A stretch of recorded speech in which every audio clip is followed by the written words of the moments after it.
આજે ભરત ભમ્મર એટલે કે માયાભાઈ આહિરના દીકરા ભરત ભમ્મરે મારી ઉપર આઈજી કચેરી જઈ અને કેસ દાખલ કર્યો છે। જય માંધાતા, જય વેલનાથ। દરેક મિત્રોને નમ્ર વિનંતી કે બને એટલો વિડીયો આગળ શેર કરો। હવે આજે ભરત ભમ્મર એટલે કે માયાભાઈ આહિરના દીકરા ભરત ભમ્મરે મારી ઉપર આઈજી કચેરી જઈ અને કેસ દાખલ કર્યો છે। તો હું આ ભરત ભમ્મરને એટલું જ જણાવીશ કે ગઈ તારીખ 2ના રોજ અમારું કોળી સમાજનું મહાસંમેલન ભાવનગર મુકામે રાખેલું હતું, જેની અંદર દિલીપભાઈ જે નાના કુટવડાના વતની છે, જેમને જાહેર સ્ટેજ ઉપરથી કીધેલું હતું કે મારી જમીન આ લોકોએ પચાવવા માટે મારું રહેવાનું મકાન પણ આ લોકોએ પાડી દીધું પવન ચક્કી નાખવા માટે। ત્યારબાદ મને કાવતરું કરી અને અગવા કરવાની કોશિશ કરી।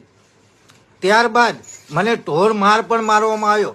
ત્યારે મેં પોલીસ કેસ પણ કર્યો, પરંતુ આજ દિવસ સુધી મને ન્યાય મળેલો નથી।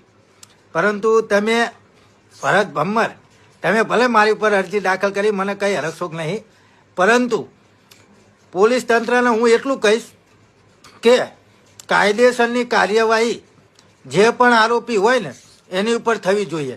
આ ભરત ભમ્મર ઉપર પણ આ દિલીપભાઈની મેટલમાં તપાસ થવી જોઈએ। અને ત્યારબાદ જ્યારે પણ પોલીસ તંત્ર મને બોલાવશે, એટલે કે પિન્ટુ કોળીને ભાવનગર પોલીસ કચેરીએ જ્યારે પણ બોલાવશે ત્યારે પિન્ટુ કોળી હાજર થશે। એટલે ભરત ભમ્મર, તમે કોઈ દૂધ ધોયેલા તો છો નહીં। તમે કેટલા કેટલા કૌભાંડો કર્યા છે, કેટલા લોકોને મારેલા છે, એ બધી તમારા પાપનો ઘડો હવે ભરાઈ ગયો છે અને હવે ફૂટવાની તૈયારીમાં જ છે।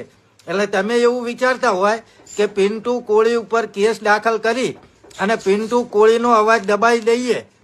જે કોઈ આ સોશિયલ મીડિયા થ્રુ પિન્ટુ કોળી અવાજ ઉઠાઈ રહ્યો છે અને એ અવાજ અમે દબાઈ દેવી તો કોઈ અમારો પાપનો ઘડો ફોડી ના શકે, તો એ તમારો ગલત વિચાર છે। કારણ કે પિન્ટુ કોળી હંમેશા સત્યની સાથે છે અને હંમેશા સત્યની સાથે જ રહેશે, ચાહે કોઈ પણ સમાજનો વ્યક્તિ હોય। પણ જ્યારે સત્યની વાત આવશે ત્યારે સત્ય સાથે હંમેશા પિન્ટુ કોળી અડીખમ ઊભો હશે। એટલે ખાસ કરી પોલીસ તંત્રને પણ નમ્ર વિનંતી છે કે જે પણ આ દિલીપભાઈ નાના કુટારોડાના વતનીએ ભરત ભમ્મર ઉપર આરોપ લગાવ્યો છે, એ આરોપની તટસ્થ તપાસ થાય અને ત્યારબાદ જ્યારે પણ પોલીસ તંત્ર મને બોલાવશે ત્યારે હું પોલીસ સમક્ષ હાજર થઈ જઈશ। જય માંધાતા, જય વેલનાથ, જય કોળી સમાજ। ભરત આહિર છે તે રેન્જ આઈજી કચેરી ખાતે પણ પહોંચ્યા હતા અને ત્યાં તેઓએ લગભગ 8 લોકો વિરુદ્ધ છે તે અરજી કરી છે। આ અરજીની અંદર માયાભાઈ આહિર હોય કે પછી તેમના પુત્ર જયરાજ આહિર અને તેમના પરિવાર ઉપર જે પણ ટીકા ટિપ્પણી કરતા એ વિડીયો સોશિયલ મીડિયાની અંદર વાયરલ કરવામાં આવી રહ્યા હતા। તેના જ આધારે તેઓએ એ જે અરજી કરી છે એ અરજી પણ એ ડાઠા પોલીસ સ્ટેશનને મોકલી દેવામાં આવી છે અને ડાઠા પોલીસ સ્ટેશનના પીઆઈ CH સામે પણ અત્યારે જે પૂછપરછ અમે કરી હતી ત્યારે પણ તેમના ઉપરથી એવી માહિતી છે તે આવી છે કે હા અરજી છે ત્યાં કરવામાં આવી છે, તેમાં અનેક લોકો સામે નામજોગ ફરિયાદ કરવામાં આવી છે। તેમાં પિન્ટુ કોળી કરીને જે વ્યક્તિ છે કે જે વારંવાર એ અભદ્ર ભાષાની અંદર એ વિડીયો બનાવી અને સોશિયલ મીડિયાની અંદર મૂકતા હતા। બીજું કે જ્યારે એ સભા છે ભાવનગરના પશ્ચિમ વિસ્તારની અંદર એ કોળી સમાજ દ્વારા બોલાવવામાં આવી હતી, ત્યાં પણ માયાભાઈ આહિરના વિરુદ્ધ એક જે પવન ચક્કી નાખવામાં, ખેતર પચાવી પાડવાની અને આવી અનેક ઘટનાઓને લઈ જાહેર મંચ ઉપરથી જે વાત કરવામાં આવી હતી, જો કે વાતની અંદર સમાધાન થઈ ગયા હોવા છતાં પણ આ વાદ અને વિવાદને ફરીથી ક્યાંક ને ક્યાંક ચર્ચાઓમાં લાવવા માટે આવા નિવેદનો છે તે અમુક લોકો દ્વારા આપવામાં આવ્યા હતા। એટલે કે આમ જોવા જઈએ તો 7 થી 8 લોકો સામે એ અરજી છે તે અત્યારે દાખલ કરવામાં આવી છે અને સાથે જે બગદાણાનો વિવાદ હતો તેમાં 2 મહિના પછી હવે અચાનક માયાભાઈ આહિરના પુત્ર એ ભરત ભમ્મર છે તે એક્ટિવ જોવા મળી રહ્યા છે અને તેઓ એ ગઈકાલે એસપી કચેરી ખાતે પણ જોવા મળ્યા હતા। રેન્જ આઈજી સાથે પણ તેઓએ મુલાકાત કરી છે અને તેઓએ જે અરજી આપી છે એ અરજી ડાઠા પોલીસ સ્ટેશન સહિતના અલગ અલગ જે પોલીસ સ્ટેશનની અંદર અત્યારે મોકલી દેવામાં આવી છે અને જે લોકોએ આ રીતનું એ કાવતરું રચીને બદનામ કરવાનો પ્રયાસ કરવામાં આવ્યો હતો તે તમામની સામે તેઓએ કાયદાકીય કાર્યવાહીની પણ પોલીસને માંગ કરી છે. અને સાથે જે આ વિવાદ હતો, આ વિવાદમાં ક્યાંક ને ક્યાંક માયાભાઈ આહિરના પરિવાર આખાને ક્યાંક ને ક્યાંક સોશિયલ મીડિયા ઉપર બદનામ કરવાનું કોઈ કાવતરું જે રચ્યું હતું તેની લિંકો, તેમના વિડીયો તે પણ પોલીસને તેમના દ્વારા આપવામાં આવ્યા છે. અને આગામી દિવસોની અંદર પોલીસ આ મામલે અનેક લોકોની ધરપકડ છે તે પણ કરી શકે છે. અને ખાસ કરીને જે લોકો આ જે આખો નવનીત બાલધિયા એ હુમલાની ઘટના બની હતી ને તે ઘટનાને એ સમાજ સામે જોડવાનો પણ પ્રયત્ન કરવામાં આવ્યો હતો, એ તમામ સામે પણ કાર્યવાહી કરવાની છે તે માંગ ઉઠી છે. ત્યારે હવે લગભગ 2 મહિનાના સમય વીતી ગયા બાદ પણ હજી આ કેસ એ ચર્ચાઓમાં ફરીથી આવ્યો છે. તેની પાછળનું કારણ કે કેટલાક એવા લોકો દ્વારા એ માત્ર ટાર્ગેટેડ વિડીયો બનાવી અને માયાભાઈ આહિર અને તેમના પરિવારને બદનામ કરવાનું જે કાવતરું કરતા હતા, તેમાં અનેક લોકો સામે જે અરજીઓ કરવામાં આવી છે તેની સામે હવે પોલીસ પણ અત્યારે અરજીઓના આધારે તેમની પૂછપરછ કરી શકે છે અથવા તો તે લોકોની કરીએ છીએ. અને બીજી વાત એ કે 2 દિવસ થયા એક સમાચાર આવે છે કે ભાઈ માયાભાઈના દીકરા ભરત ભમ્મર દ્વારા પિન્ટુભાઈ અને અન્ય મિત્રો ઉપર અરજી કરેલી છે, બરાબર. માનહાનિની હોય કે જે હોય તે, બરાબર. એટલે સમાજ માટે લડતા અને ખાસ કરીને પિન્ટુભાઈ યુવા કોળી એકતા સંગઠન ગુજરાતના પ્રદેશ કારોબારી સભ્ય એટલે અમારી ટીમના વ્યક્તિ છે. એટલે પિન્ટુભાઈ તમારા તો કંઈ મૂંઝાવાની જરૂર છે નહીં, વિભા છે અડીખમ. અને કાલે ઘણા બધા મિત્રોના ફોન આવ્યા, વાતચીત થઈ. જે પણ મિત્રો વિરુદ્ધ કંઈ પણ અરજી આપવામાં આવી હોય કોઈએ મૂંઝાવાની જરૂર નથી, બરાબર ને.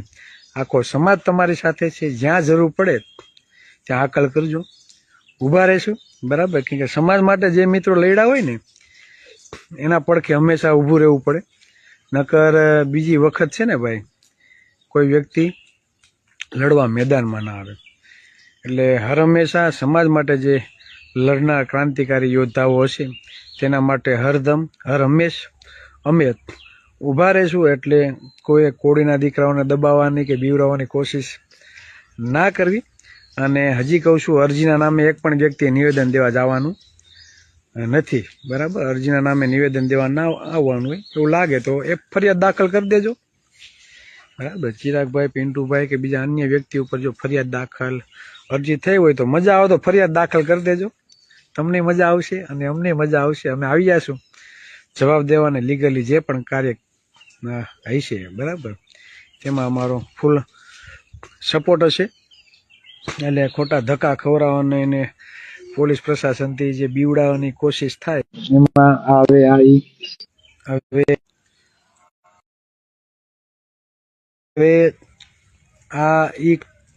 પેલા જે કોળી બચ્ચા હતા એ નથી. આ જે કોળી સમાજના હવે જે નવી પેઢી છે ને હવે જે આ યુવાનો છે ને એ નીડર છે અને પોતાના હક અધિકારો સમજે છે, કાયદો જાણે છે, ક્યાં લડવું ક્યાં ન લડવું, દોસ્ત કોણ છે અને દુશ્મન કોણ છે એની પરખ પણ અમે કરતા થયા છે. એટલે પેલા જેવું નથી કે પોલીસનો ડર હોય, ફોન આવે અને બી જાય, બીજી વખત SMS ન કરે, બીજી વખત બોલે નહીં. આ એ યુવાનો હવે નથી રહ્યા. આ એ યુવાનો ક્રાંતિકારીઓ છે, સંવિધાનમાં માનનારા યુવાનો છે. એટલે લડવાની હિંમત બધામાં પડેલી છે અને લડશું. ખૂબ જ અગત્યની જાહેરાત. તો તમામ ભાઈઓને નમ્ર વિનંતી કે બને એટલો વિડીયો આગળ શેર કરો. ટૂંક જ સમયની અંદર બગદાણા મુકામે મહાસંમેલન યોજવામાં આવશે, જેના એજન્ડા બગદાણા કે તળાજા મહુવા વિસ્તારની અંદર અમુક અસામાજિક તત્વો અને લુખ્ખાઓ દ્વારા ખોટા દસ્તાવેજ કરી અને જમીન પડાવી લીધી હશે તથા ખોટી રીતે કોઈ પણ જગ્યાની અંદર પવનચક્કી નાખી હશે ને એના વિરોધમાં ટૂંક જ સમયની અંદર બગદાણા મુકામે મહાસંમેલન થશે અને એની તારીખ પણ ટૂંક સમયની અંદર જાહેરાત કરવામાં આવશે. તો અમુક લુખ્ખાઓને હું એટલું જ કહીશ કે પોતાની હદ તમે ભૂલી અને વ્યાજમાં ખોટી રીતે જે અમુક લોકોના જમીનના દસ્તાવેજો તમે કરી રહ્યા છો ને એ બધું હવે તમારું બહાર આવશે અમુક અસામાજિક તત્વોને. જય માનધાતા, જય વીરનાથ. આ વિડીયોને ખાસ જોવાનું ભૂલતા નહીં, શેર કરવાનું ભૂલતા નહીં, કારણ કે આજે એવી ઘટના બની છે જે બધા જ માટે વિચારવા જેવી છે. પિન્ટુભાઈ કોળી ઉપર જે માયાભાઈ આહિરના દીકરાએ એફઆઈઆર કરી છે કે એમના ઉપર ટીકા ટિપ્પણી અપશબ્દો જે બોલવા બાબત, તો અમારા ઘણા બધા ફેસબુક ઉપર વિડીયો અપલોડ કરવાવાળા બધા આગેવાનોને ખાસ મારી નમ્ર અપીલ છે કે બધાએ જેટલાએ તમારામાં અભદ્ર કોમેન્ટ કરી હોય તો એના સ્ક્રીનશોટ લઈ લેજો. હું પણ લેવાનો છું. જો એ કેસ કરશે એમાં પણ કાર્યવાહી થશે. તો અમારા વિડીયોની અંદર જે કોઈ સમાજનાએ અભદ્ર કોમેન્ટ કરી છે તો અમે પણ એનો કેસ કરશું, એફઆઈઆર કરાવશું અને ન્યાય મેળવશું. તો બધાને બને એટલો શેર કરજો મિત્રો. ફૂલ ભાવનગરના નવનીત બાલધિયાને મારવાનો જે આખો કેસ છે તેમાં જયરાજ આહિર સામે ટિપ્પણી કરનાર વિરુદ્ધ અરજી દાખલ થઈ છે. અભદ્ર ટિપ્પણી કરનાર વિરુદ્ધ પોલીસમાં અરજી દાખલ કરવામાં આવી. ભરત આહિરે એસપી રેન્જ આઈજીને અરજી કરી છે. તો સોશિયલ મીડિયામાં અભદ્ર ટિપ્પણી કરવામાં આવી હતી, તે જ મુદ્દે આ અરજી કરવામાં આવી. ટિપ્પણી કરનાર સામે પગલાં લેવા અરજી કરવામાં આવી છે. આખી જે ઘટના છે જેમાં ભાવનગરમાં ચકચારી બનેલા બગદાણાના પૂર્વ સરપંચ નવનીત બાલધિયાને મારવાના મામલે એક નવો જ વિવાદ સામે આવ્યો. હવે ત્યારે તેમણે કહ્યું હતું કે હું મારા પર્સનલ કામ માટે આવ્યો છું. ત્યારબાદ નવજીવન ન્યૂઝ દ્વારા છે તે ચક્રો ગતિમાન કરવામાં આવ્યા હતા કે ભરત ભમ્મર છે તે ઓચિંતા ભાવનગરની રેન્જ આઈજીની કચેરી ખાતે શા માટે આવ્યા છે. ત્યારે અમને જાણવા મળ્યું હતું કે આ મતલબની જે અરજી છે તેમની સામે જે આક્ષેપ થઈ રહ્યા છે, ટીકા ટિપ્પણીઓ થઈ રહી છે. બગદાણા કેસની જ્યારે જે ફરિયાદ નોંધાઈ હતી ત્યારે પણ જયરાજ આહિર સામે અભદ્ર ટીકા ટિપ્પણીઓ થઈ રહી હતી, જેને લઈને તેઓ હવે ફરિયાદ દેવા માટે આવ્યા છે. કહી શકાય કે જે ચકચારી કેસ હતો તેમાં હવે નવા ખુલાસા છે તે આગામી સમયમાં થઈ શકશે. સાથે જ એક સંયોગ છે કે ભાવનગરમાં રેન્જ આઈજી ગૌતમ પરમાર દ્વારા છે તે પ્રેસ કોન્ફરન્સ બોલાવવામાં આવી હતી કે જયરાજ આહિરની અમે ધરપકડ કરીએ છીએ. અને ત્યારબાદ બીજા દિવસે એટલે કે તારીખ 5ના રોજ ભાવનગરના રેન્જ આઈજી ગૌતમ પરમાર છે તે તેમના ઘરે પ્રસંગ હોય માટે રજા ઉપર ગયા હતા અને રેન્જ આઈજી ગૌતમ પરમાર આજે જ હાજર થયા છે. અને આજે જ જયરાજ આહિરના જે મોટા ભાઈ છે ભરત ભમ્મર તેઓ અરજી દેવા માટે પહોંચ્યા છે. એટલે કે આ સંયોગ છે કે જ્યારે જયરાજ આહિરની ધરપકડ કરવામાં આવી હતી ત્યારે રેન્જ આઈજી છે તેમણે પ્રેસ કોન્ફરન્સ કર્યા બાદ તેઓ રજા ઉપર ગયા હતા અને આજે તેઓ જ્યારે હાજર થયા છે ભાવનગરમાં રેન્જનો તેમણે ચાર્જ સંભાળ્યો છે ત્યારે જે માયાભાઈ આહિરનો મોટો દીકરો છે ભરત ભમ્મર તેઓ ફરિયાદ કરવા માટે પહોંચ્યા હતા. જોવું રહ્યું આગામી સમયમાં હવે જે હાઈ વોલ્ટેજ જે કેસ થઈ ગયો છે બગદાણાનો તેમાં પોલીસ છે, સાયબર ક્રાઇમ પોલીસ છે, ડાઠા પોલીસ છે, તે કેટલા લોકો સુધી હવે પહોંચે છે, કેટલા લોકોની આમાં ધરપકડ થાય છે તે તો હવે આવનારો સમય જ કહેશે. સાથે જ એક વસ્તુ દર્શક મિત્રોને પણ કહેવી છે કે આ કેસમાં અત્યાર સુધીમાં છે તો ટોટલ 14 લોકોની ધરપકડ થઈ ચૂકી છે. સાથે જ જે 15મો આરોપી હતો તેની દ્વારા છે તે ગુજરાત હાઈકોર્ટમાં છે તે કોશિંગ દાખલ કરવામાં આવી છે. 17 તારીખે હમણાં તેની મુદત હતી ત્યારે પણ ફરી એક વખત મુદત પડી છે. એટલે કહી શકાય કે આ કેસમાં હવે 15 આરોપી થયા છે અને આ આરોપી 15મો જે છે તે કોશિંગમાં ગયો છે. તેમાં પણ શું નવા ખુલાસા થાય છે